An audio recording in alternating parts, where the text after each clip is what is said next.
இந்த வீடியோவை ஸ்கிப் பண்ணாம கட்டாயம் பாருங்க. ஏன்னு சொன்னா இந்த வீடியோவை எடிட் பண்றதுக்கு எந்தவித ஒரு டைமையும் ஒதுக்கல. சூன் as possible இந்த வீடியோ ஷூட் பண்ணி அப்லோட் பண்றதுக்கு நான் முக்கியத்துவம் கொடுத்தேன். பாத்தீங்கன்னு சொன்னா எல்லாம் கிரீன் ஸ்கிரீன்ல அப்படியே இருக்குது. எதையுமே நான் பேக்ரவுண்ட் சேஞ்ச் பண்ணவும் இல்லை, பெரிய அளவுல இது எடிட் பண்றதுக்கு ஒரு முக்கியத்துவம் கொடுக்கவும் இல்லை. இந்த மெசேஜை வந்து உங்கள்கிட்ட சேர்க்கிறது தான் எனக்கு பிரதானமாக இருந்துச்சு. ஸோ வீடியோவை ஸ்கிப் பண்ணாம ஃபுல்லா பாருங்க. நிறைய முக்கியமான விஷயங்கள் வந்து இதுல டிஸ்கஸ் பண்ணப்பட்டிருக்குது.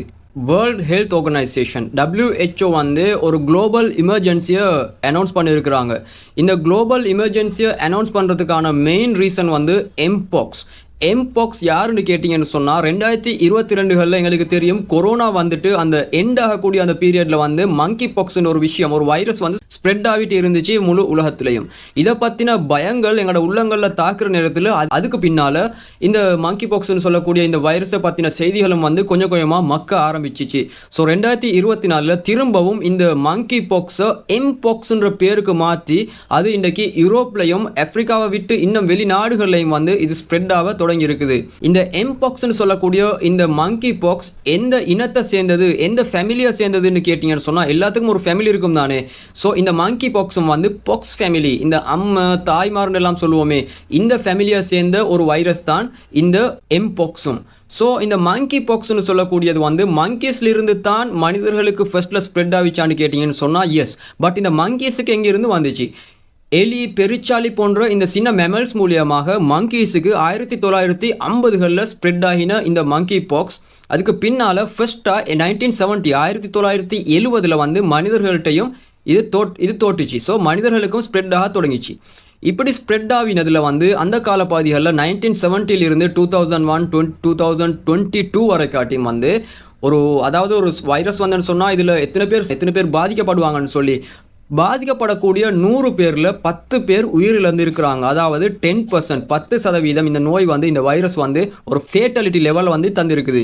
ஆரம்ப காலங்களில் இந்த நோய் ஆப்பிரிக்காவில் இருந்து ஆஸ்திரேலியா இன்னும் ஒரு சில யூரோப் நாடுகளுக்கு பரவுறதுனால வந்து வேர்ல்ட் ஹெல்த் ஆர்கனைசேஷன்ஸ் வந்து ஒரு டேட்டா பேஸை இதுக்குன்னு கிரியேட் பண்ணியிருக்கிறாங்க. அவங்க அனலைஸ் பண்ணிட்டு வந்திருக்கிறாங்க. இதில் ஸ்ப்ரெட்டிங் வந்து எவ்வளோ ஸ்பீட், எந்தெந்த நாடுகளுக்கு ஸ்ப்ரெட் ஆகுது, எவ்வளோ ஸ்பீடாக இருக்குதுன்னு சொல்லக்கூடிய விஷயங்களை வந்து பதிவு செஞ்சுட்டு வந்திருக்கிறாங்க. 2022 PHEICன்னு சொல்லக்கூடிய public health emergency of international concern வந்து இதோ ஒரு எமர்ஜென்சியாக ஃபர்ஸ்ட் டைம் 2022 வந்து அனௌன்ஸ் பண்ணியிருக்கிறாங்க. அப்படி அனௌன்ஸ் பண்ணினதால தான் அது எங்களோட காதுகளுக்கும் வந்து ஆப்பிரிக்கன் கண்ட்ரிஸ் இருக்கக்கூடிய இந்த நோயை பற்றி, இந்த வைரஸை பற்றி கேள்விப்பட்டோம். அதே மாதிரி இது ஃபர்ஸ்ட் டைம் 2018 யூகேலையும் சிங்கப்பூர்லையும் ஒரு கேசஸ் வந்து பதிவாகி இருந்துச்சு. 2019 United States of America, Israel, Singapore மாதிரி நாடுகள்லையும் வந்து ஒரு சில கேசஸ்.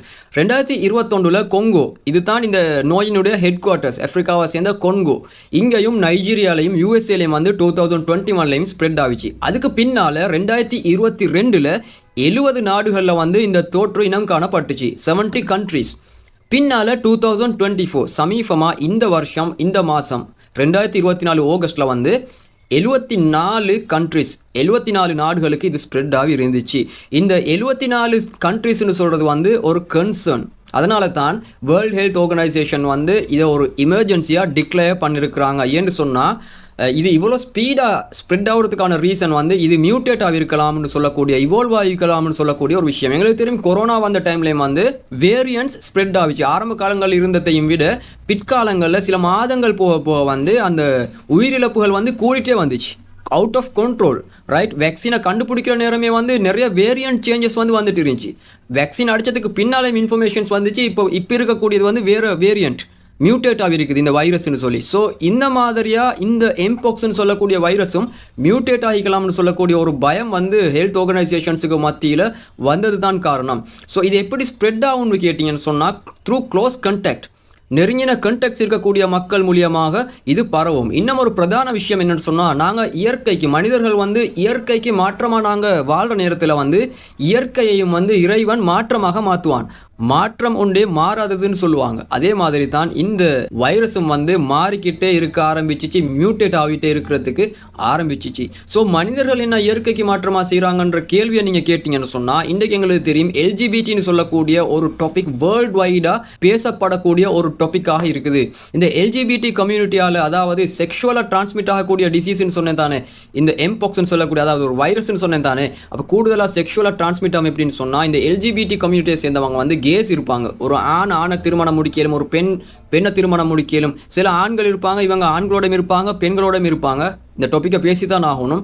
இந்த மாதிரியான சில மனிதர்கள் மூலியமாக இது மிகவும் வேகமாக ஸ்ப்ரெட் ஆகும்னு தான் சொல்லப்படுது. ஸோ நாங்கெல்லாம் அந்த மாதிரி இல்லை, எங்களுக்கு இது ஸ்ப்ரெட் ஆகாதான்னு கேட்டிங்கன்னு சொன்னாலும் க்ளோஸ் கண்டாக்ட்னு சொல்லியிருக்கிறாங்க. அந்த மாதிரியான ஆட்கள் கிட்ட இந்த டிசீஸ் இருந்துச்சுன்னு சொன்னால், எங்களுக்கு இவங்க யாருன்றது தெரியாமல் இருந்துச்சுன்னு சொன்னால், நாங்கள் ட்ராவல் பண்ணுற நேரங்களில், பப்ளிக் பிளேசஸ்க்கு போகக்கூடிய நேரங்களில், அவங்க தொட்டதை நாங்கள் தொட்ட நேரத்துலையோ, அவங்களோட க்ளோஸாக இருக்கிற நேரங்களையோ, பப்ளிக் பஸ் இந்த மாதிரி ரயில்வே ஸ்டேஷன்ஸ் இந்த மாதிரி இடங்கள்னு சொல்லிடுமே, அப்போ இது எங்களுக்கு ஸ்ப்ரெட் ஆகிறதுக்குமான சான்சஸ் கூடுதலாக இருக்குது. அது வந்து வீரியம் கூட்டிகிட்டே இருக்குதுன்னு சொன்னால் எங்களுக்கு அது ஸ்ப்ரெட் ஆகக்கூடிய சான்சஸ் அதிகமாக இருக்குது. அதே நேரத்தில் கனடாலையும் யூரோப் போன்ற நாடுகள்லையும் வந்து இந்த கேசஸ் வந்து அதிகமாக ஃபைல் ஆகப்பட்டிருக்குது. தட் இஸ் த ரீசன் இந்த 2 டேஸுக்கு முன்னாடி வந்து வேர்ல்ட் ஹெல்த் ஆர்கனைசேஷன் ஒரு எமர்ஜென்சியை டிக்ளேர் பண்ணதுக்கும். அதே மாதிரி பார்த்தீங்கன்னு சொன்னால் இந்த டாபிக், அதாவது இந்த எம்போக்ஸ்ன்னு சொல்லக்கூடிய டாபிக் வந்து இந்த வாரங்களில் ஒரு மிகப்பெரிய ஒரு பேச்சு பொருளாக இருந்தாலும் சில நேரங்களில் வந்து இது குறைஞ்சிடும். அப்படி இந்த பேச்சு அப்படியே இல்லாமல் போயிடும், மக்கி போயிடும். அதே நேரத்தில் துரதிர்ஷ்டவசமாக அது நீடிச்சிச்சின்னு சொன்னால், இந்த டாப்பிக்கை பற்றியான ஹைலைட்ஸ் நீடிச்சிச்சின்னு சொன்னால், இந்த வருடம் ஏன் அடுத்த வருடம் கூட இது ஒரு பெரிய ஒரு டாப்பிக்காக இருக்கலாம். கொரோனா வந்த பீரியட் மாதிரி, அந்த கோவிட் வந்த நேரங்களில் மாதிரி முழு உலகமுமே லாக்டவுன் பண்ணப்படக்கூடிய சான்சஸும் அதிகமாக இருக்குது. ஏன்னு சொன்னால் நாம் எல்லாரும் வந்து வேக்சின் போட வேண்டி வரும். கொரோனா வந்து எப்படி வேக்சின் போட்டு அதுக்கு பின்னால் லாக்டவுன் இல்லாமல் போச்சோ, அதிகமான மக்கள் வந்து அதிகமான நாடுகள் வந்து நிறைய அளவில் ஸ்பெண்ட் பண்ணி வேக்சின் போட்டுக்கொண்டோமா இல்லையா? ஸோ அதே மாதிரி வந்து இதுக்கும் வேக்சின் போட்டுக்கொண்டதுக்கு பின்னால் maybe it will get under control. So அது வரங்காட்டும் இதை ஸ்ப்ரெட் ஆகாமையும் நாங்கள் கேர்ஃபுல்லாக இருக்கிறதும் வந்து எங்களுடைய ஒவ்வொருத்தருடையும் வந்து கட்டாய கடமை. இதுக்கு நாங்கள் என்ன செய்யணும்னு சொன்னால் பேசிக்ஸ். கொரோனா வந்த டைம் எங்களோட எல்லாரோட பாக்கெட்ஸ்லேயும் வந்து சானிடைசர்ஸை நாங்கள் வச்சுக்கொண்டோம். கை கழுவுற பழக்கங்கள் இருந்துச்சு. வெளியே போய் வர நேரங்களில் பப்ளிக் பிளேசஸில் போனால் நாங்கள் மூஞ்ச தொட மாட்டோம். இதை மாதிரியான பேசிக் ப்ரிகாஷன்ஸை வந்து நாங்கள் மெயின்டைன் பண்ணிட்டு வந்தாலே ஒரு அளவு it is safe for now. அதே நேரத்தில் வந்து இதில் மியூட்டேஷன்ஸ் எந்த அளவுக்கு வீரியமாகுதோ அந்த அளவுக்கு வந்து டேஞ்சரையும் எதிர்பார்க்கலாம்.